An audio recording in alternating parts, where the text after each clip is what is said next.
People like you don't belong in first class, the CEO sneered at the single father holding his daughter's hand. But when the pilot's desperate voice crackled through the speakers asking for a fighter pilot, her champagne glass froze mid-air. Like, comment, and subscribe so we can keep sharing stories like this. The first-class cabin of Flight 447 to Seattle hummed with the quiet privilege of expensive leather seats and complimentary champagne. Victoria Sterling adjusted her designer watch and settled into seat 2A with the satisfaction of someone who had earned every luxury surrounding her. At 43, she was the CEO of Sterling Technologies, a self-made billionaire whose face graced business magazine covers with headlines like, "The Woman Who Conquered Silicon Valley." Her perfectly manicured nails tapped against her phone screen as she reviewed acquisition proposals that would close before landing. Everything in Victoria's world moved with precision, efficiency, and an unwavering belief that success was reserved for those who refused to accept mediocrity. The cabin door was still open when she noticed them boarding. A man in his early 30s moved down the aisle carrying a small backpack, his hand gently holding that of a young girl who couldn't have been more than 7. The child clutched a worn, stuffed rabbit, her eyes wide with the wonder of someone experiencing flight for the first time. The man's exhaustion was visible in every movement, but his smile for his daughter never wavered. Victoria's eyes narrowed as they stopped at row 2, seats C and D, right across from her. "Daddy, is this really our seats?" the little girl whispered, her voice carrying that precious quality of childhood amazement. "Yes, sweetheart. I told you this trip would be special," the man responded softly, helping her settle into the window seat. Victoria felt irritation rising like bile. She had specifically chosen this flight, this seat, because first class on this route was usually occupied by business executives who understood the unspoken rules of luxury travel: silence, discretion, and the mutual acknowledgement that they belonged in this exclusive space. A child with a stuffed rabbit did not belong here. "Excuse me." Victoria's voice cut through the gentle moment like a knife. "Are you certain you're in the correct seats?" The man looked up, and Victoria noticed for the first time the depth of weariness in his eyes. Not just physical tiredness, but something deeper, something that spoke of battles fought and losses endured. "Yes, ma'am. Seats 2C and 2D, he replied politely, double-checking his boarding passes. "I see." Victoria's tone made it clear that she saw far too much. "And how exactly did you afford first-class tickets?" The question hung in the air like an accusation. Several nearby passengers glanced up from their devices, sensing confrontation. We had some miles saved up," the man responded quietly, his protective hand moving to his daughter's shoulder. "My daughter Emma has never flown before, and I wanted to make it memorable." "Miles." Victoria pronounced the word as if it were something distasteful. "So, you didn't actually purchase these seats?" "Ma'am, miles are a valid form of payment," the man said, his voice remaining calm despite the obvious challenge. "The airline approved our booking. What the airline approves and what's appropriate are two different things." Victoria leaned back, her posture radiating judgment. "First class is designed for business travelers who need to work in peace, not for," she gestured vaguely, "family vacations."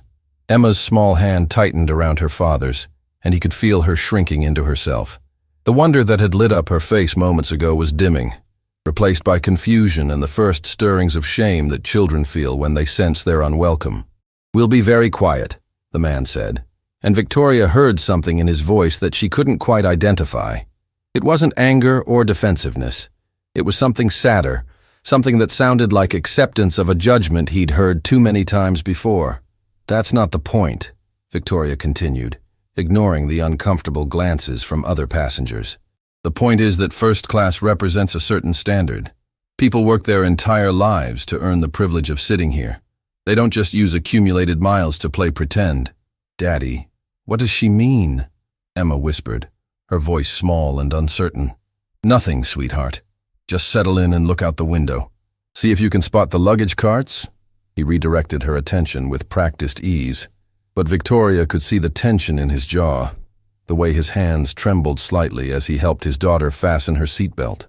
A flight attendant approached, her professional smile wavering as she sensed the tension. "Is everything all right here?" "Actually, no," Victoria said before the man could respond. "I'm wondering if there might be alternative seating arrangements available." Perhaps in economy, where this situation would be more appropriate. The flight attendant's smile became strained. Ma'am, all passengers with valid tickets are welcome in their assigned seats. Is there a specific problem with the seating arrangement? The problem, Victoria enunciated clearly, is that first class is meant for professionals who understand business travel etiquette, not for people who clearly don't belong here. Ma'am, I assure you, the flight attendant began, but Victoria cut her off. Do you know who I am? I fly this route twice a month. I spend more on airline tickets in a year than most people earn in a decade. And I'm telling you that having children in first class diminishes the experience for those of us who actually paid for it. The man's jaw clenched, but his voice remained steady. My daughter is well behaved. We won't disturb anyone. Your daughter has a stuffed animal, Victoria pointed out with disdain. This isn't a kindergarten classroom. It's first class on a cross-country flight. Emma clutched her rabbit tighter, her eyes beginning to well with tears. Daddy, she doesn't like Mr. Hoppy. Mr. Hoppy is fine, sweetheart, the man said softly, though his eyes had hardened when he looked back at Victoria. And so are you. Don't listen to reality, Victoria interrupted. That's precisely the problem with your generation. Everyone gets a trophy. Everyone deserves first class, regardless of whether they've actually earned it. I've earned everything I have, the man said quietly, and for the first time, there was an edge to his voice that made several passengers sit up straighter. And I've lost more than you can imagine. So if you'll excuse us, I'd like to help my daughter enjoy her first flight without any more commentary about whether we belong here. Victoria laughed, a sound without warmth. Lost more than I can imagine. Please, everyone has a sob story. The difference between successful people and everyone else is that successful people don't use their problems as excuses. Is that what you think this is? The man asked, his voice carrying a weight that Victoria dismissed as emotional manipulation. An excuse? I think, Victoria said, pulling out her phone with deliberate emphasis, that there are people who work for what they have, and people who expect handouts. The fact that you're using miles instead of actually purchasing these seats tells me everything I need to know about which category you fall into. The flight attendant looked desperately uncomfortable. Sir, ma'am, I really need both of you to... We're fine, the man said, his attention turning fully to his daughter. Emma, sweetheart, why don't you tell me what you see outside? But Emma's eyes were fixed on Victoria, processing the adult interaction with the brutal honesty of childhood perception. Daddy, why is that lady being mean to us? The question, asked with such innocent directness, created a ripple of discomfort through the first-class cabin. Several passengers were no longer pretending not to listen. One older gentleman lowered his newspaper, his expression disapproving.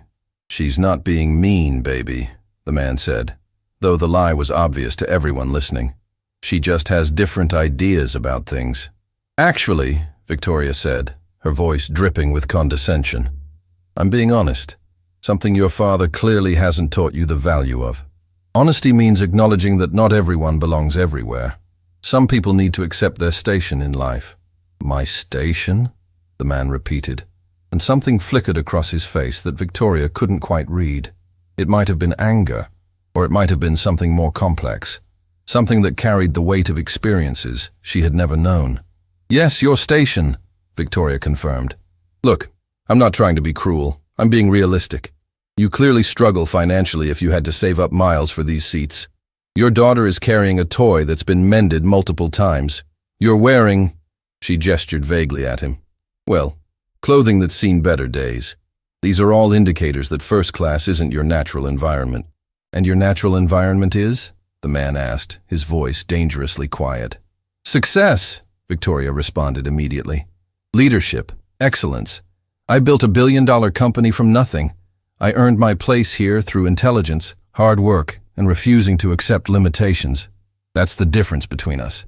The difference between us, the man said, his hand still protectively on Emma's shoulder, is that I know there are things more important than money and status. Says everyone who doesn't have money or status, Victoria shot back. It's easy to claim you don't value something when you can't attain it. The older gentleman who had been listening finally spoke up. Ma'am, I think you're being unnecessarily harsh. The gentleman and his daughter aren't bothering anyone. Victoria turned her sharp gaze on him. With all due respect, sir, This doesn't concern you. It concerns everyone in this cabin when you're creating a hostile environment, the gentleman replied firmly. The young man has been nothing but polite. Polite doesn't change facts, Victoria said. And the fact is that first class has become diluted by programs that give access to people who haven't truly earned it. It's the participation trophy mentality extended to air travel. I fought for this country, the man said suddenly, his voice cutting through the argument with unexpected force. I've earned more than you could possibly understand. Victoria's eyebrow arched. Ah, the military card. How predictable. Let me guess, you expect special treatment because of your service? I expect basic human decency, the man responded, his calm beginning to crack. Something that apparently isn't taught in business school. What's taught in business school, Victoria leaned forward, is that sentiment doesn't build companies. Feelings don't create innovations. Hard decisions and clear hierarchies do. And the hierarchy here is simple. Some people pay for first class with money they earned through exceptional achievement. Others use miles accumulated from discount economy flights. We are not the same. Emma started crying softly, trying to hide her face in her father's arm. The sight seemed to affect every passenger except Victoria. Now you've upset a child, the older gentleman said with disgust. Are you satisfied? I've spoken the truth, Victoria replied coolly. If that upsets her, perhaps it's a valuable lesson in reality that her father has been sheltering her from. The man's jaw clenched so tightly that nearby passengers could see the muscles working. Her mother died 8 months ago, he said, his voice breaking slightly on the words. This trip is to visit her grandmother, who's also sick. I saved every mile, worked every extra shift I could to make this flight special for Emma, to give her one happy memory during the hardest time of her life. So, excuse me if I don't particularly care about your opinion on whether we belong in these seats. The silence that followed was deafening. Even Victoria seemed momentarily taken aback, though she recovered quickly. I'm sorry for your loss, she said, in a tone that suggested she wasn't particularly sorry at all. But personal tragedy doesn't change the fundamental economic reality of... That's enough, the flight attendant interrupted firmly. Ma'am, if you can't be civil to your fellow passengers, I'll need to ask you to change seats or leave the flight. Victoria's eyes flashed with indignation. Are you seriously threatening to remove me because I stated facts? Do you know how much I spend with this airline annually? I know that all passengers, regardless of how much they spend, are required to treat each other with basic respect, the flight attendant said, her professional demeanor masking clear disapproval. That's not negotiable. Victoria opened her mouth to argue further, but the captain's voice suddenly crackled through the speakers. Ladies and gentlemen, we're ready to push back from the gate. Flight attendants, please prepare the cabin for departure. The flight attendant gave Victoria one last warning look before moving to her jump seat. Victoria settled back into her seat, radiating fury at being corrected. Across the aisle, the man held his daughter close, whispering comfort while his own eyes stared straight ahead with a pain that went far deeper than any insult Victoria had hurled. As the plane began to taxi, Emma's tears slowed, her father's presence the only anchor she needed. But Victoria noticed, with satisfaction she wouldn't admit was petty, that the wonder had gone from the child's eyes. The magic of her first flight had been tarnished. What Victoria didn't notice, because she had already returned to her phone, was the way other passengers looked at her. The disgust, the judgment, the silent consensus that whatever success Victoria Sterling had achieved, she had failed at something far more fundamental, being a decent human being. The plane lifted off, carrying them all into an afternoon sky that would, in just a few hours, become the stage for revelations that would shatter Victoria's carefully constructed worldview. But for now, she sipped her champagne and smiled, confident in her superiority, certain that she had won this small battle, completely unaware that the universe was about to teach her a lesson about what truly mattered. And sitting across from her, holding his daughter close, was the man who would deliver that lesson. The flight leveled off at cruising altitude, and the seatbelt sign chimed off. James Carter unbuckled Emma's seatbelt carefully, his movements carrying the practiced gentleness of a father who had learned to do everything alone. He pulled out a coloring book from their backpack, one of the few luxuries he'd allowed himself to purchase for this trip. Here, sweetheart, Why don't you color for a while? Look, there's a picture of clouds. You can make them match what you see outside. Emma took the coloring book with small, hesitant hands. The confidence she'd boarded with had evaporated, replaced by the kind of careful quietness that children adopt when they're trying to be invisible. It broke James's heart in ways that Victoria's words, directed at him, never could. "Daddy?" Emma whispered, so softly he had to lean in to hear. "Are we really allowed to be here?" The question landed like a physical blow. James felt his chest tighten with a mixture of anger and grief, so potent it threatened to overwhelm him. This was supposed to be a good memory. After 8 months of watching his daughter navigate the incomprehensible loss of her mother, after countless nights of tears and questions he couldn't answer, he'd wanted to give her something beautiful, something untainted by sadness. "Yes, baby. We're absolutely allowed to be here. Don't ever let anyone make you feel like you don't belong somewhere." But even as he said it, James knew the damage was done. Emma had learned a new lesson today, one he'd hoped to shield her from for a few more years, that the world had people who would judge you, diminish you, make you feel small based on nothing but their own sense of superiority. Across the aisle, Victoria had already dismissed them from her attention. She was on a video call with her executive team, her voice low but carrying enough for James to hear fragments, quarterly projections, market dominance, competitive advantages, the language of someone for whom human beings were resources to be optimized, obstacles to be overcome, or competition to be crushed. The flight attendant who had intervened earlier approached their row with a warm smile. Her name tag read, "Patricia." "How are we doing over here?" she asked gently, her eyes full of unspoken apology for what had transpired. "We're okay," James said, though both he and Patricia knew it was a lie. "First time flying, sweetheart?" Patricia addressed Emma directly, crouching down to her eye level. Emma nodded shyly, clutching Mr. Hoppy tighter. "Well, you picked a beautiful day for it. And I think," Patricia reached into her pocket, "first-time flyers deserve something special." She produced a small pair of plastic wings, the kind airlines give to children. "These are official co-pilot wings. Do you want to be my co-pilot today?" Emma's eyes widened slightly, a flicker of the earlier wonder returning. She looked to her father for permission. "What do you say, Em?" James encouraged. "Thank you," Emma whispered, taking the wings with reverence. "You're very welcome. And you know what? The captain always does a special announcement for first-time flyers. Would it be okay if I told him about you?" Before Emma could respond, Victoria's voice cut across the aisle. "Is all this really necessary? Some of us are trying to work." Patricia's professional smile became forced. "Ma'am, I'm simply welcoming a passenger." "You're creating a distraction," Victoria said, not even looking up from her tablet. "Isn't there somewhere else you need to be?" Patricia's jaw tightened, but she maintained her composure. "I'll be back to check on you all shortly," she said to James and Emma, giving them an encouraging nod before moving down the aisle. James watched Emma's brief moment of joy extinguish like a candle in the wind. His daughter went back to her coloring book, her movements mechanical, the enthusiasm gone. "Emma," he said softly, "look at me, sweetheart." She raised her eyes, and he saw his own pain reflected there, multiplied by the incomprehension of childhood. "You know what Mommy used to say about people who are unkind?" Emma's lower lip trembled at the mention of her mother. "That they're probably sad inside?" "That's right. People who hurt others are usually hurting themselves. It doesn't make it okay, but it helps us understand that their meanness isn't about us. It's about them." "But she said we don't belong here," Emma said, her voice cracking. "She said we didn't earn it." James felt fury rising in his chest, but he pushed it down. Getting angry wouldn't help, Emma. "We did earn it.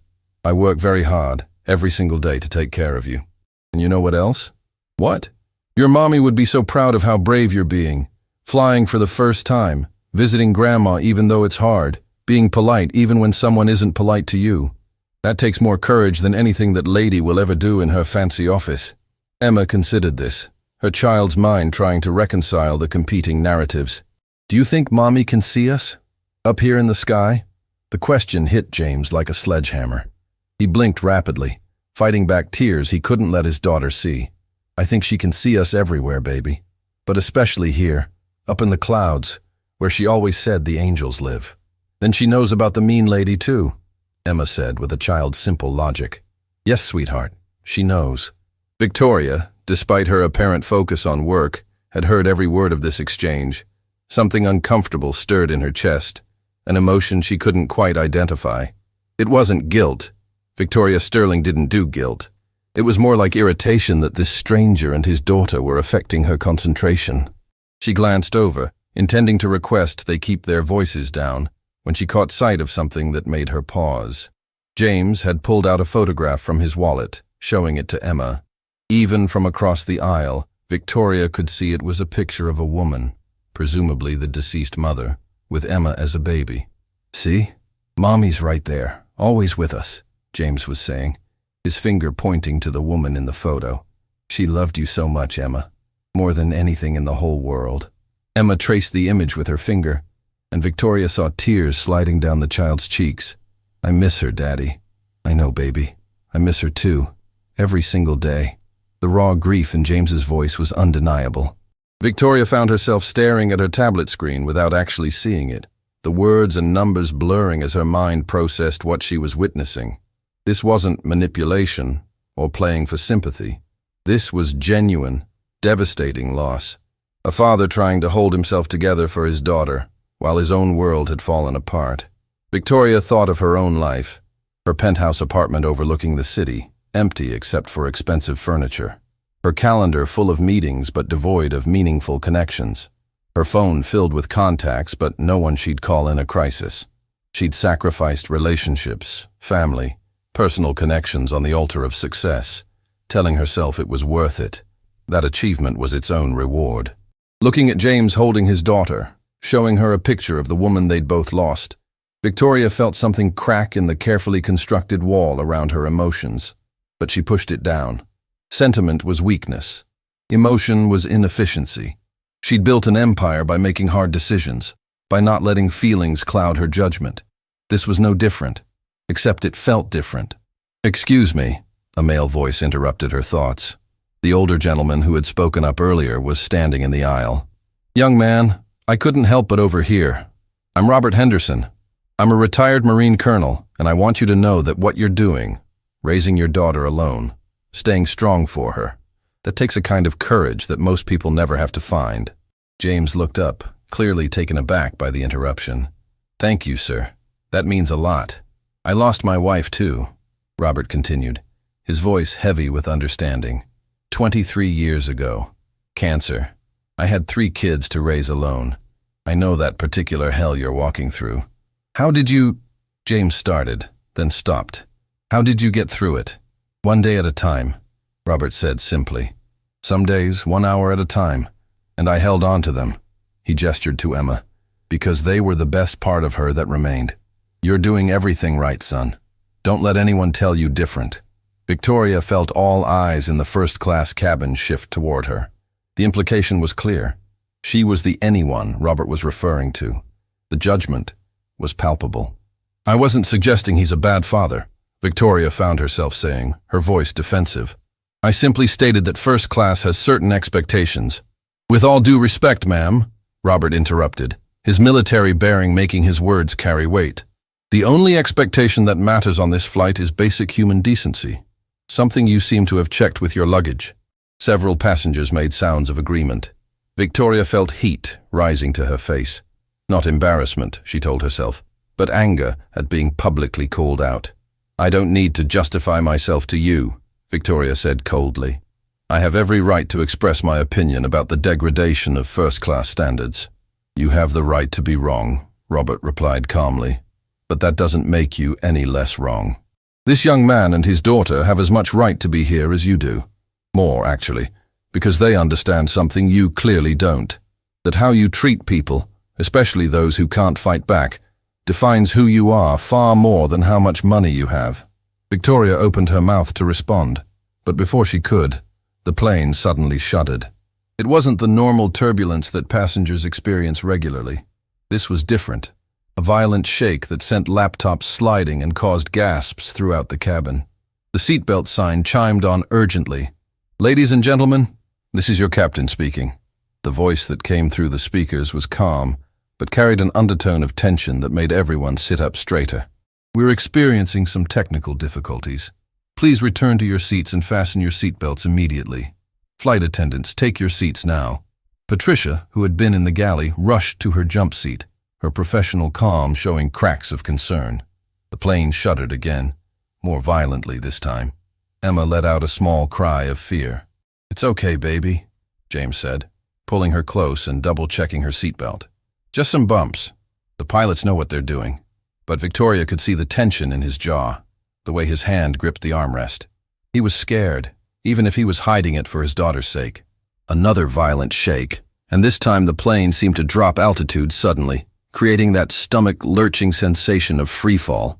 Oxygen masks dropped from the overhead compartments, swinging like gruesome party decorations. "Oh, God!" someone gasped from the back of first class. "Daddy!" Emma cried, her small hands clutching at James. "Put your mask on first, Em. Then I'll put mine on," James said, his voice steady despite the chaos. His training was showing, whatever that training was. Victoria fumbled with her own mask, her hands shaking. This couldn't be happening. She had 3 meetings tomorrow, a board presentation on Friday. She couldn't die on a Tuesday afternoon over rural America. The captain's voice returned, and this time there was no hiding the urgency. "Ladies and gentlemen, we have a serious situation. We've lost both primary and backup hydraulic systems. We're going to attempt an emergency landing, but I need you all to listen carefully to your flight attendant's instructions." Patricia was already moving through the cabin, her training overriding her fear, checking that passengers had their masks properly secured, preparing them for emergency procedures. "We're going to die," a woman's voice sobbed from somewhere behind Victoria. "Daddy, I'm scared," Emma whimpered through her oxygen mask. James held her with one arm, while keeping his own mask on. "I've got you, sweetheart. I promise I've got you. Nothing's going to happen to you." The plane lurched again, tilting at an angle that sent loose items sliding. Victoria's tablet clattered to the floor. Her phone followed. All the tools of her important business life suddenly rendered completely meaningless. And then the captain's voice came back, and this time there was something new in his tone. Something that sounded almost like hope mixed with desperation. "Is there a fighter pilot on board? If there is a current or former fighter pilot on this aircraft, please identify yourself immediately to a flight attendant. We need your help." The request was so unexpected, so specific, that for a moment the panic seemed to pause. Everyone looked around at everyone else, hope and confusion mixing on their faces. Victoria's eyes, like everyone else's, scanned the cabin. Who could possibly be a fighter pilot? What difference would it even make? And then she saw James unbuckle Emma's arms from around him, gently but firmly. Saw him lean down to whisper something in his daughter's ear. Saw him raise his hand and call out in a voice that carried authority despite the chaos. "Captain, this is Commander James Carter, United States Navy. Former FA-18 Super Hornet pilot. I'm in first class, seat 2C. What do you need?" The silence that followed was absolute. Victoria felt the world tilt on its axis in a way that had nothing to do with the failing aircraft. The man she'd dismissed as someone who didn't belong in first class, the father she'd belittled for using miles instead of paying cash, the widower she'd shown no compassion to, was a fighter pilot, a naval commander. And right now, he might be the only thing standing between everyone on this plane and death. The words hung in the air like a thunderclap. Commander James Carter, United States Navy. Former FA-18 Super Hornet pilot. Victoria felt the blood drain from her face. The oxygen mask suddenly felt suffocating, not life-saving. Around her, she could hear the sharp intakes of breath from other passengers, the rustle of people turning to stare at the man she had so thoroughly dismissed. James was already unbuckling his seatbelt, his movements swift and practiced. This was not the hesitant father who had quietly endured her insults. This was someone else entirely, a trained military officer whose body language radiated confidence and authority despite the chaos surrounding them. "Captain, I'm coming forward," James called out, his voice cutting through the cabin noise with the kind of projection that required no shouting. "Patricia, I need you to look after my daughter." The flight attendant nodded, already moving toward Emma despite the plane's erratic movements. "Of course, Commander." Emma's small hands clutched at her father's arm. "Daddy, don't go. I'm scared." James knelt down, bringing himself to eye level with his daughter, even as the plane shuddered beneath them. His hands were steady on her shoulders, his voice calm in a way that only someone trained for crisis could achieve. "Emma, sweetheart, listen to me. Remember what I told you about my job? About how I used to fly planes?" Emma nodded, tears streaming down her face beneath the oxygen mask. "Well, the pilots up front need my help right now. They need someone who knows about flying when things go wrong. And that's me, baby. That's what I was trained to do." "But what if something happens to you?" Emma's voice cracked with terror. "I already lost Mommy. I can't lose you too." The raw pain in her voice affected every passenger within earshot. Victoria found herself gripping her armrest so tightly her knuckles had gone white. Though whether from fear of the failing aircraft or from the emotional scene unfolding, she couldn't say. James pulled his daughter into a tight embrace. "Nothing is going to happen to me, and nothing is going to happen to you, I promise. But I need you to be brave right now, okay? Can you be brave for me?" Emma nodded against his chest, her small body shaking. "That's my girl." James pulled back, gently wiping tears from her cheeks. "Patricia is going to sit right here with you. And Mr. Henderson," he looked to the retired colonel, who immediately nodded understanding, "is going to help keep an eye on you too. You're surrounded by people who care about you." "I'll watch her like she's my own granddaughter," Robert said firmly, already unbuckling to move closer. "You go do what you need to do, Commander." James stood, squeezing Emma's hand one last time.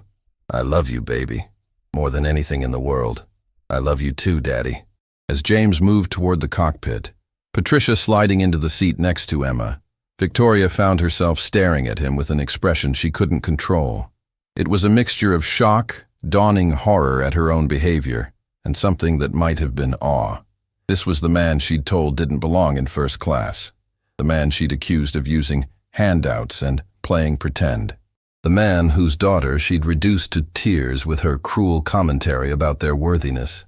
And now he was walking calmly toward the cockpit of a failing aircraft, prepared to risk his life to save everyone on board, including her. "Ma'am," Patricia said quietly, having secured Emma with Robert watching over her, "I need to check everyone's oxygen masks and seatbelts, including yours." Victoria nodded mutely, allowing the flight attendant to adjust her mask. When Patricia leaned in close, her voice was barely audible but carried weight nonetheless. "That man you spent the last hour belittling, he's about to save all our lives. I hope you think about that." The words were delivered without malice, just a simple statement of fact, but they landed like physical blows. Victoria opened her mouth to respond, to defend herself, but found she had no defense, no justification, no excuse that wouldn't sound even more pathetic than her earlier behavior. Patricia moved on to check other passengers, leaving Victoria alone with her thoughts and the growing realization of just how catastrophically wrong she had been. The plane lurched again, a sickening drop that made several passengers scream. Through it all, Victoria could see Emma in her peripheral vision, the little girl with the mended stuffed rabbit, sitting bravely with tears streaming down her face, watching the cockpit door where her father had disappeared. The same little girl Victoria had made cry with her casual cruelty less than an hour ago. "Daddy's really a pilot?" she heard Emma ask Robert in a small voice.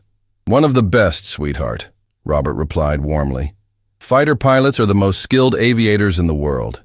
Your daddy went through years of the hardest training imaginable to earn those wings. He's a genuine American hero." "The lady said we didn't earn our seats," Emma said, and Victoria felt every word like a knife. "She said people like us don't belong here." Robert's expression darkened as he glanced toward Victoria. "That lady," he said carefully, "made a terrible mistake. She judged a book by its cover, and she's about to learn one of life's hardest lessons about assumptions." "What lesson?" Emma asked. "That the most extraordinary people often look the most ordinary. That real heroes don't wear their medals on their chest. And that a man's worth has nothing to do with his wallet and everything to do with his character." The words carried through the first-class cabin. Several passengers were openly staring at Victoria now, their expressions ranging from disgust to pity. She wanted to defend herself, to explain that she couldn't have known, that anyone would have made the same assumptions. But deep down, she knew that wasn't true. Plenty of people wouldn't have behaved as she had. Robert Henderson certainly hadn't. Patricia hadn't. The other passengers who had witnessed her behavior and been appalled hadn't. The truth was simpler and more damning. Victoria had revealed exactly who she was. Someone who measured human worth in dollars and status, who saw people as categories rather than individuals, who had become so disconnected from basic human decency that she could make a child cry without remorse. In the cockpit, James Carter was living a different reality entirely. He'd entered to find Captain Raymond Mitchell and First Officer Sarah Chen fighting with controls that were responding with decreasing reliability. "Commander Carter?" Captain Mitchell's voice carried both hope and desperation. "Thank God. We've lost all hydraulic pressure. Manual controls are barely responding. We've got maybe 15 minutes before this bird becomes completely unflyable." James quickly scanned the instrument panel, his training allowing him to process the cascade of warning lights and failed systems with trained efficiency. It was bad. Worse than bad. This was the kind of scenario they practiced in simulators. The kind that usually ended with everyone walking away only because it was a simulation. "What caused the failure?" James asked, already running through emergency procedures in his mind. "Unknown. We had a loud bang, possible bird strike on takeoff, but nothing showed on initial diagnostics. Then systems started failing one by one. It's like the entire hydraulic network just died." "Okay." James's voice was calm, focused. This was what he'd been trained for. Not commercial aviation specifically, but crisis management at 30,000 feet when failure meant death. "First Officer Chen, talk to me about remaining systems." Sarah rattled off their status with admirable composure, despite the circumstances. "We've got partial electrical. Backup instruments are functional. Engines are running, but throttle response is degraded. We can't control the flaps. Landing gear deployment is questionable, and steering is basically non-existent beyond whatever the engines can give us." "So we're a missile with wings," James summarized grimly. "Where's the nearest suitable runway?" "Air traffic control is vectoring us toward Henderson Field. It's a regional airport about 40 miles northeast, but—" Captain Mitchell's voice trailed off. "But what?" "But it's got a short runway, designed for smaller aircraft. Even with perfect conditions and full control, landing a commercial jet there would be risky. In our condition, it's suicide," James finished. "What are our other options?" "There's a military airfield 60 miles west, but I don't think we can make it that far. We're losing altitude steadily, and without proper control surfaces, every mile is borrowed time." James closed his eyes for just a moment, thinking. In his fighter jet days, he'd executed emergency landings that seemed impossible. He'd touched down on pitching carrier decks in storms, had nursed damaged aircraft home, had made split-second decisions that meant the difference between life and death. But this was different. This wasn't just his life on the line. This was a commercial aircraft full of civilians. This was his daughter, sitting in seat 2D, trusting that her daddy would come back like he always had. This was a cabin full of people who had no idea they were hurtling through the sky in what was essentially a controlled crash. "Okay," James said, opening his eyes with renewed focus. "Here's what we're going to do. Captain Mitchell, you're going to stay on primary controls. First Officer Chen, you're on communications with ATC and preparing passengers for emergency landing. I'm going to be your second set of hands and eyes." "Commander, with all due respect," Sarah said, "what can you do that we can't?" "I've landed aircraft with failed systems on moving carriers in zero visibility," James replied without arrogance, just stating fact. "I've trained for scenarios where the only thing between me and the ocean was skill and refusal to accept death as an outcome. I'm not saying I'm better than you. I'm saying I have specific experience with impossible landings. And right now, that's what we need." Captain Mitchell and First Officer Chen exchanged glances, then nodded. In a crisis, ego was a luxury nobody could afford. "What do you need from us?" Captain Mitchell asked. "Everything you've got, and I need you to trust me when I suggest something that seems crazy.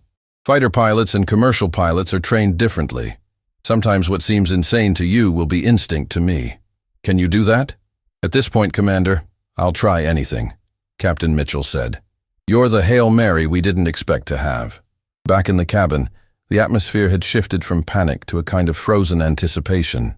Patricia and the other flight attendants were preparing passengers for emergency landing procedures, their voices calm and professional despite the terror that had to be coursing through them. "Ladies and gentlemen, we're going to review the brace position," Patricia announced, When we tell you, you'll need to. Emma listened to the instructions with wide eyes. Mr. Hoppy clutched to her chest. Robert Henderson sat beside her, his military bearing a source of stability in the chaos. "Is my daddy going to save us?" Emma asked him quietly.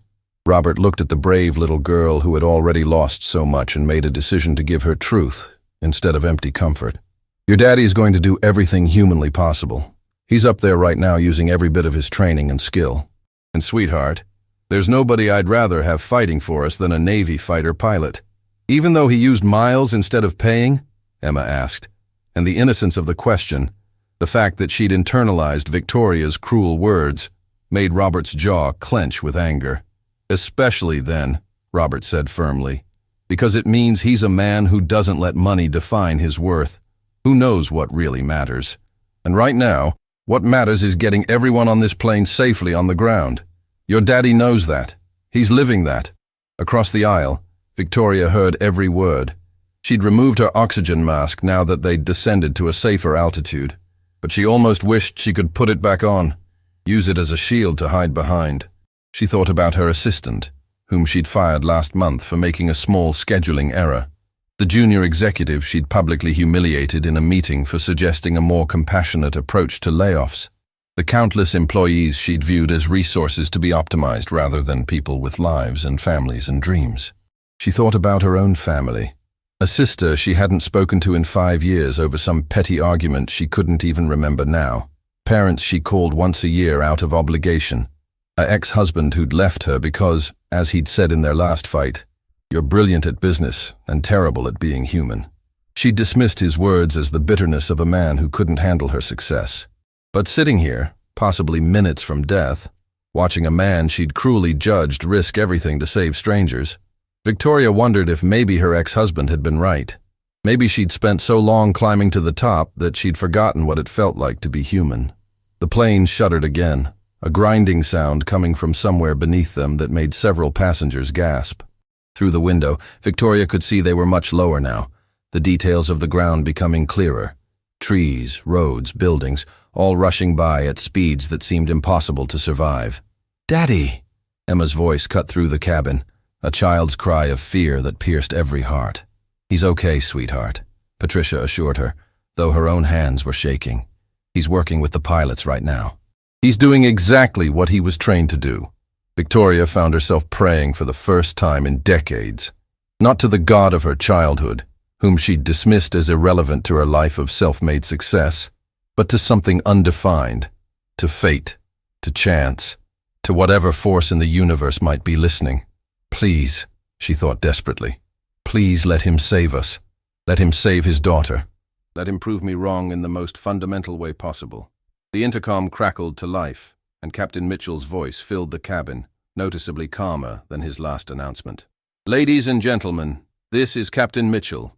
Thanks to the assistance of Commander Carter, we've stabilized our descent and are preparing for an emergency landing at Henderson Field. It's going to be rough, but we have a plan. Flight attendants, prepare the cabin for emergency landing." The words, "thanks to Commander Carter," seemed to echo through the first-class cabin. Several passengers looked toward Emma with something like reverence, this brave little girl whose father was their only hope.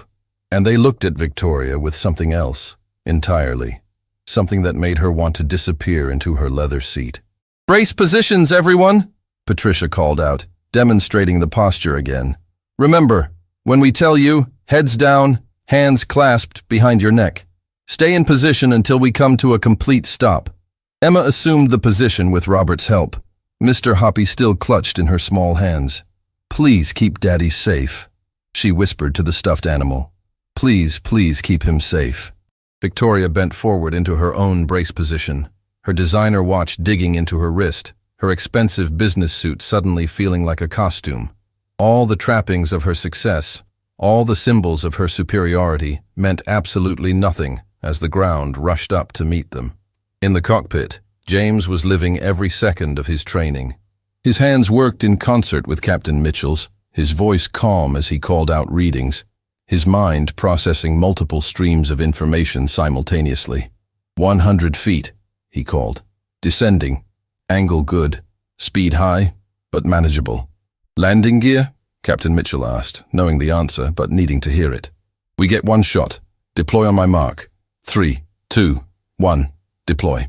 The grinding of mechanical systems fighting to work without hydraulic pressure filled the cockpit. Warning lights that had been solid red began flickering between red and yellow. Partial deployment, Sarah reported. We've got nose and right main. Left main is questionable. It'll have to be enough, James said, his voice carrying the kind of calm that comes from accepting what you can't control. Brace yourselves. This is going to be rough. Through the cockpit windows, the runway appeared, shorter than any of them wanted, surrounded by fields and trees that suddenly looked very solid and very dangerous. Here we go, Captain Mitchell said, and as the wheels touched ground with a screech of tortured metal, James Carter thought of only one thing: the little girl in seat 2D who had already lost her mother and who trusted, with complete faith, that her daddy would come home. He would not let her down, no matter what it took. The first impact came with a violence that defied description. Metal screaming against concrete, the entire aircraft shuddering as if trying to tear itself apart. Emma's scream was lost in the cacophony of sounds, alarms blaring, passengers crying out, the deafening roar of engines fighting to slow their momentum. Victoria's body strained against her seatbelt, her head pressed down in the brace position as luggage from overhead compartments broke free and crashed around the cabin. This was it, she thought with crystalline clarity. This was how Victoria Sterling's story ended. Not in a boardroom victory or a triumphant acquisition, but in a twisted wreck of metal and fire. The plane tilted violently to the left, the questionable landing gear giving way with a grinding crash that sent sparks visible through the windows. They were sliding now, the aircraft careening off the runway at an angle, spinning in a slow-motion ballet of destruction. Hold on! Patricia's voice cut through the chaos, the flight attendant maintaining her training even as death seemed inevitable. Robert Henderson had his arms wrapped around Emma, his body becoming a human shield for the child whose father was in the cockpit. The retired colonel's face was set in grim determination. He'd seen combat, had survived situations where death was certain, and he would be damned if he'd let this little girl die if there was anything he could do to prevent it. In the cockpit, James Carter was operating on pure instinct, honed by thousands of hours of training. When the left landing gear collapsed, he'd felt it through the controls before Captain Mitchell could even speak. Left engine reverse thrust. Full power, James commanded, his voice cutting through the crisis with the authority of someone who had landed damaged aircraft on carrier decks in storms. Right engine idle! We need to counter the spin! That'll tear the engine apart, Captain Mitchell protested, even as his hands moved to comply. Better than flipping, James shot back. Trust me. The asymmetric thrust fought against their momentum, fighting the physics that wanted to send them cartwheeling off the runway. The plane groaned, metal protesting, but slowly, impossibly, the spin began to correct. Differential braking, everything you've got on the right side, James called out. Sarah, kill all electrical except essential. If we spark the fuel, he didn't need to finish that sentence. They all knew what would happen if their damaged fuel tanks ignited. The emergency they were currently surviving would become an inferno that gave no one a chance. Speed still too high, Sarah reported, her voice amazingly steady. We're running out of runway. Through the windscreen, they could see the end of the runway approaching with terrifying speed.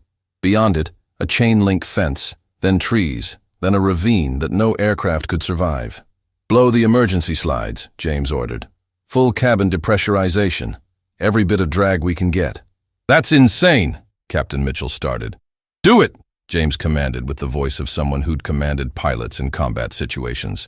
We need drag more than we need pressurization. Do it now. Captain Mitchell pulled the emergency release. The sound of explosive bolts firing echoed through the aircraft as slides deployed from every exit, their mass and surface area creating drag that aerospace engineers would have said was negligible. But aerospace engineers weren't trying to stop a 100-ton aircraft with failed landing gear and no hydraulics. James wasn't thinking about textbooks or regulations. He was thinking about Emma in seat 2D, and he would use every trick, every unconventional tactic, every piece of experience he'd ever gained to get back to her. The fence was 50 feet away, 40 feet, 30 feet. The plane was still moving too fast, but it was slowing. The combination of James's unconventional tactics, fighting every law of physics to bring them to a stop. 20 feet. 10 feet. The nose of the aircraft touched the fence, the metal links screeching against the fuselage, and then they stopped. The sudden stillness was almost as shocking as the chaos had been. For a moment, nobody moved. Nobody breathed. The aircraft sat at a 45-degree angle, half on the runway and half in the grass beyond, smoke rising from tortured engines and abraded metal. But it was stopped. They were stopped. They were alive. "Evacuate!" Captain Mitchell's voice cracked through the shocked silence. "Emergency evacuation now! Everyone out!" In the cabin, Patricia and the other flight attendants were already moving, training overriding shock and fear. "Seatbelts off! Move to the exits! Leave everything behind! Move, move, move!" Passengers stumbled to their feet, many crying, some laughing with the hysterical relief of those who've survived certain death. They moved toward the deployed slides, jumping down to safety, running from the aircraft that could still explode if fuel found a spark. Robert Henderson unbuckled Emma, checking her quickly for injuries. "Are you hurt, sweetheart? Anything broken?"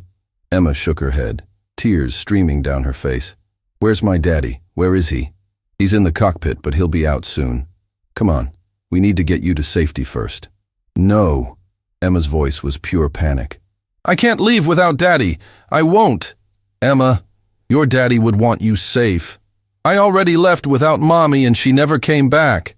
Emma's scream cut through the evacuation chaos, raw with trauma that had nothing to do with the plane crash and everything to do with a loss that would never heal. "I'm not leaving without him." The words hit everyone within earshot like a physical blow. Victoria, who had been moving toward an exit, stopped dead.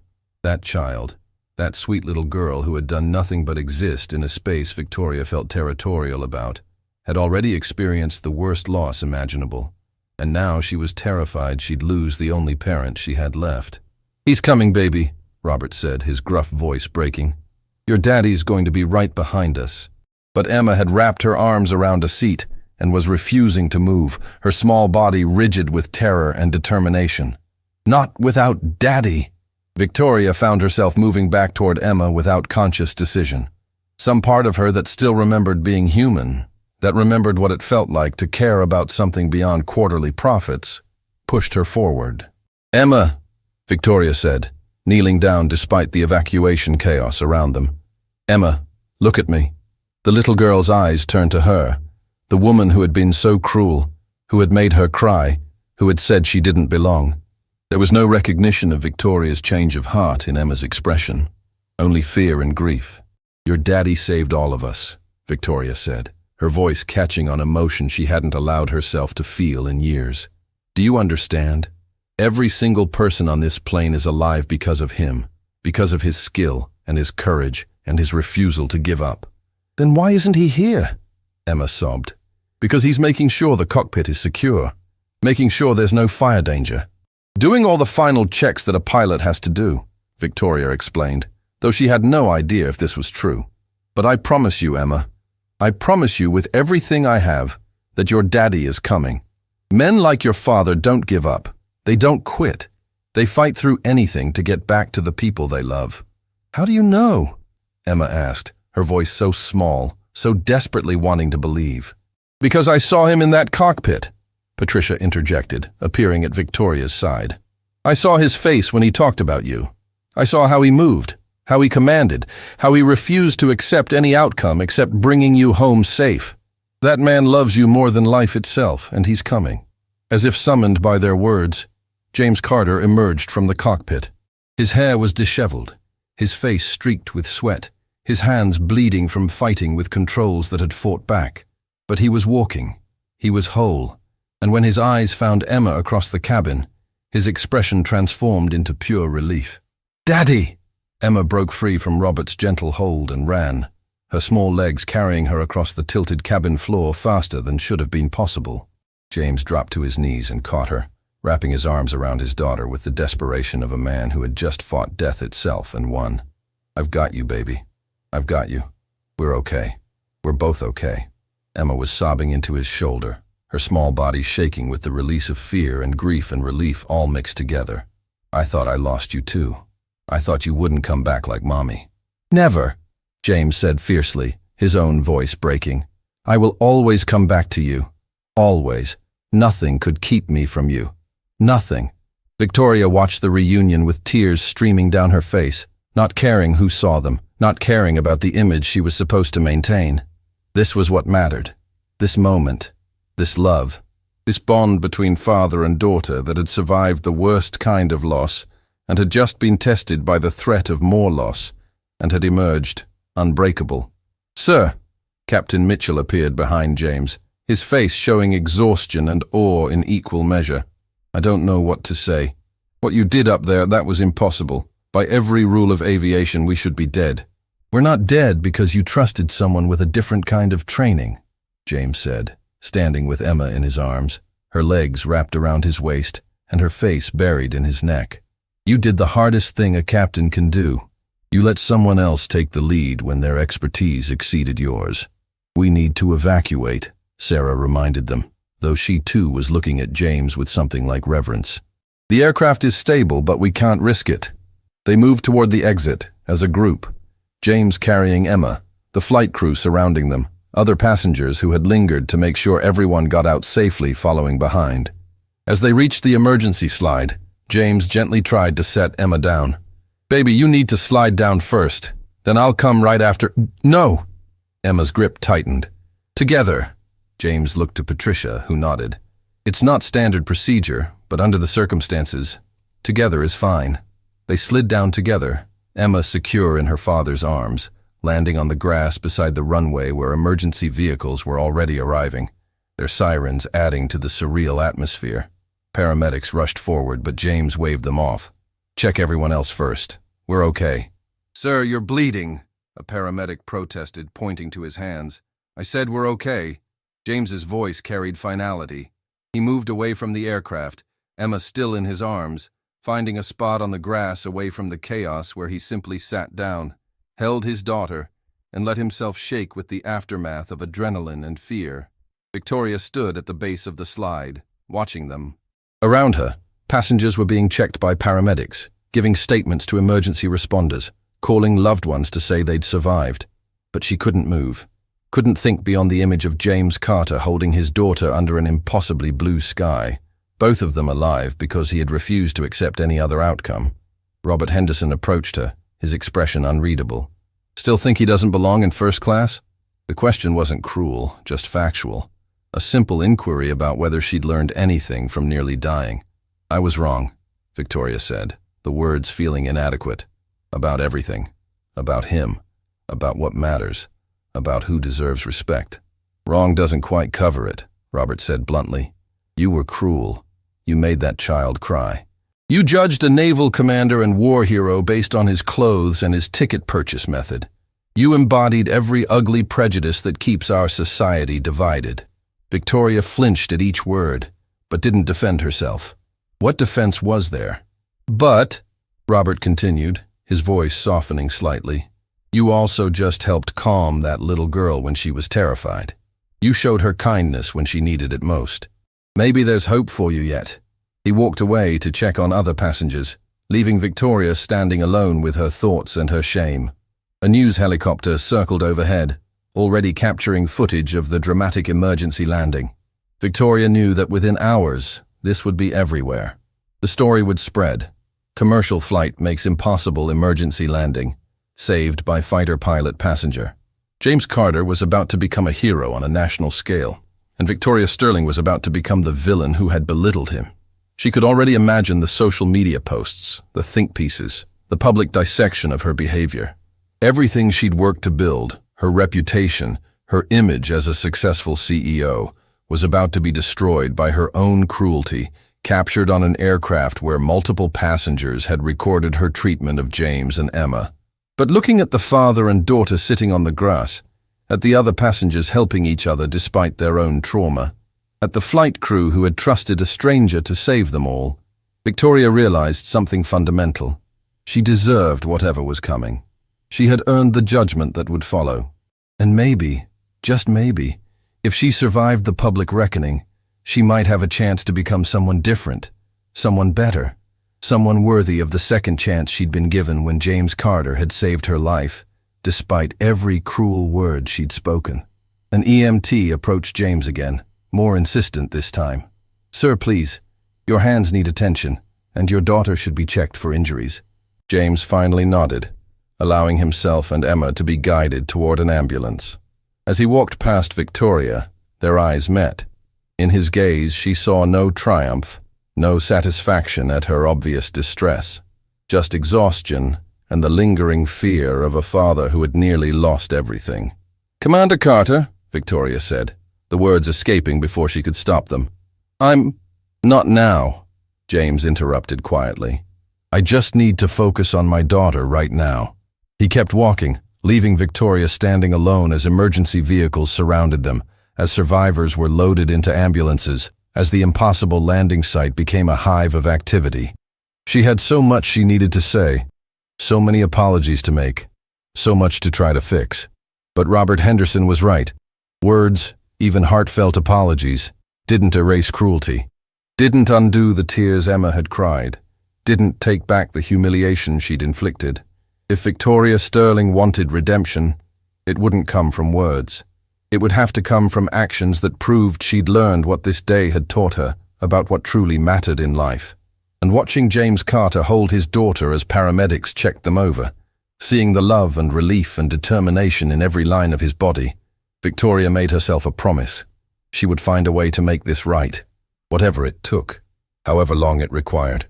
She would become someone worthy of the second chance his skill and courage had given her. The hospital waiting room at Henderson Regional Medical Center buzzed with controlled chaos. Survivors from Flight 447 filled every available seat, some wrapped in blankets despite the warm afternoon, others on phones reassuring family members they were alive. News crews had already descended on the small hospital, their cameras capturing footage of the miracle landing that was rapidly becoming national news. Victoria sat in a corner, her expensive business suit torn and stained, her perfectly styled hair now disheveled. For the first time in 20 years, she wasn't the most important person in a room, and the realization felt like both a loss and a strange relief. Her phone had been buzzing incessantly, her assistant, her board members, news outlets requesting statements, but she'd turned it off. For once in her life, her empire could wait. Across the waiting room, James sat with Emma curled in his lap, both of them wrapped in emergency blankets. A doctor had cleaned and bandaged his hands, checked Emma for injuries, and declared them both physically fine. But Victoria could see the exhaustion in every line of James's body, the way his arms stayed protectively around his daughter even in safety. Robert Henderson approached with cups of terrible hospital coffee, offering one to James. "Thought you could use this." "Thanks." James accepted it with his bandaged hand, though he didn't drink. "How are the other passengers?" "Everyone's going to be fine. Some broken bones, lots of bruises and shock, but no critical injuries. The doctors are calling it a miracle." Robert sat down beside them. "Though I think miracle is just another word for exceptional skill." "I had help," James said quietly. "Captain Mitchell and First Officer Chen trusted me when they had every reason not to. That takes courage." "Daddy." Emma stirred against his chest, her voice small. "Can we call Grandma? She's going to be so worried." James's expression tightened almost imperceptibly. "Sweetheart, Grandma doesn't know about the plane yet. The news is probably just starting to report it. But we should tell her we're okay," Emma insisted with the simple logic of childhood, "so she doesn't get scared." Victoria watched as James pulled out his phone with obvious reluctance. When he dialed, she could hear a woman's voice answer, faint but audible in the quiet corner of the waiting room. "James? Thank God. I've been seeing the news about a plane crash in Henderson. Please tell me you weren't—" "Mom, we're fine," James interrupted gently. "Emma and I are both fine. Not a scratch." The relief in the woman's voice was palpable. "Oh, thank God. Thank God. When I saw it was Flight 447, I nearly had a heart attack." "James, what happened?" "It's a long story, Mom. I'll explain everything when we get there. But we're going to be delayed. Probably won't arrive until tomorrow. I don't care when you arrive as long as you're safe. Both of you." There was a pause. Then the woman's voice became softer, sadder. "How is she handling it? After Sarah?" James's face contorted with pain at the mention of his late wife's name. "She's being brave. She's always brave. She's her mother's daughter," the woman said, her voice breaking. And her father's. Tell Emma that Grandma loves her and can't wait to see her. I will, Mom. I'll call you later with details about when we can get a flight out. After he hung up, Emma looked up at her father with those impossibly wise eyes that children develop when they've experienced loss too early. You didn't tell Grandma about the mean lady. Victoria felt every word like a knife. That's not important, sweetheart, James said, smoothing Emma's hair. But you told her we're fine. And we are fine because you saved everyone. You're a hero, Daddy. Emma's voice carried pure pride untainted by the earlier fear. I just did what I was trained to do, James said. But Victoria could hear the weight in his words. The burden of having every life on that aircraft depending on him. The terror of knowing that one wrong decision would leave his daughter orphaned. Patricia appeared, still in her flight attendant uniform, her professional composure finally showing cracks. Commander Carter, the airline executives want to speak with you, and there are about 20 journalists asking for interviews. Tell them no, James said immediately. I'm not interested in press. Sir, you saved everyone on that plane. You're about to be national news whether you want to be or not. Then they can report it without my cooperation. All I want is to get my daughter somewhere safe and quiet where we can both process what happened. Victoria stood before she could talk herself out of it, crossing the waiting room on unsteady legs. When she reached their corner, 3 pairs of eyes turned to her. James's guarded, Emma's uncertain, Robert's coolly evaluating. Commander Carter, Victoria began, her voice shakier than it had ever been in a boardroom. I know you said not now, but I have resources that could help. My company has a corporate apartment here in Henderson. It's empty, it's secure, and it's yours if you want somewhere private to stay while you figure out next steps. James studied her for a long moment. Why? The simple question deserved an honest answer. Because you saved my life despite the fact that I was unspeakably cruel to you and your daughter. Because I owe you more than I can ever repay. And because it's the smallest beginning of trying to make amends for behavior I'm ashamed of. We don't need charity, James said, his voice neutral but carrying an edge. It's not charity. It's... Victoria struggled for words that weren't trite. It's me trying to do one decent thing after a day where I realized I've spent years not doing decent things. Emma was watching this exchange with the intense focus of a child trying to understand adult complications. Daddy, is she the mean lady or different now? The question, asked with such innocent directness, made James's expression soften. I don't know, baby. What do you think? Emma considered this seriously, looking at Victoria with an evaluating gaze that seemed far too old for her young face. She helped me when I was scared, when I thought you weren't coming back. She said you would, and you did. She did help, James acknowledged, his eyes never leaving Victoria's face. People can surprise us sometimes. Mrs. Sterling, Robert interjected. If you truly want to help, there's something more useful than an apartment. Anything, Victoria said immediately. Commander Carter's luggage went through the crash. His daughter's clothes, her comfort items beyond that stuffed rabbit, their medications if they had any. Everything's either destroyed or will be held as evidence for the NTSB investigation. They literally have nothing but what they're wearing. Victoria's mind, trained to solve complex business problems, immediately began cataloging solutions. I can have my assistant arrange everything, clothes, toiletries, whatever you need. Give me sizes and preferences and I'll have it delivered within 2 hours. That's really not necessary, James started. Yes, it is, Victoria interrupted, then caught herself. I'm sorry. I don't mean to be presumptuous. But Commander, you spent the last hour fighting to save everyone on that plane. Let someone help you for once. James looked down at Emma, who was watching him with those big eyes that he could never say no to. The little girl who had already been through so much, who deserved at least a comfortable bed and clean clothes after surviving a plane crash. Okay, he said finally.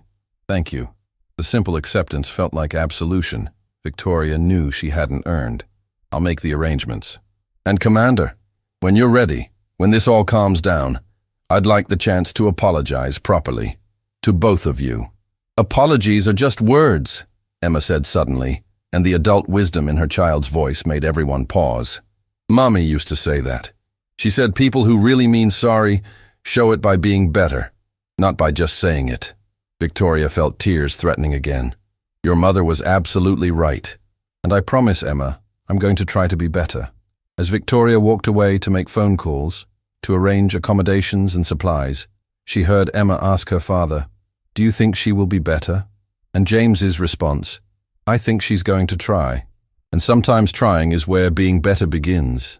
Over the next several hours, as the hospital processed and released survivors, as news of the miracle landing spread across the nation, as investigators began their work on the crashed aircraft, Victoria Sterling made phone call after phone call. She arranged for the corporate apartment, normally reserved for visiting executives, to be prepared for James and Emma. She had her assistant, whom she apologized to for years of harsh treatment, purchase clothes, toys, books, everything a 7-year-old girl and her father might need. She contacted her lawyers to ensure James received no bills for any medical treatment. She used her connections to arrange a private flight to continue their journey to visit his mother whenever they were ready. But more than that, Victoria made other calls. To her sister, whom she hadn't spoken to in years, apologizing for petty fights and proposing reconciliation. To employees she'd mistreated, offering amends. To charitable organizations she'd previously dismissed, offering donations not for tax benefits, but because she was beginning to understand that wealth had meaning only when it served purposes beyond self-interest. The viral video hit social media as the sun began to set. Someone on the plane had recorded portions of Victoria's initial treatment of James and Emma. Within hours, it had millions of views, thousands of comments, all of them condemning Victoria Sterling as everything from heartless to evil. Her assistant called, panicked.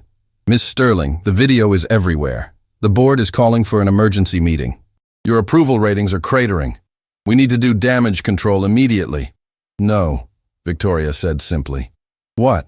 "Miss Sterling, your reputation—" "My reputation is exactly what I deserve," Victoria interrupted.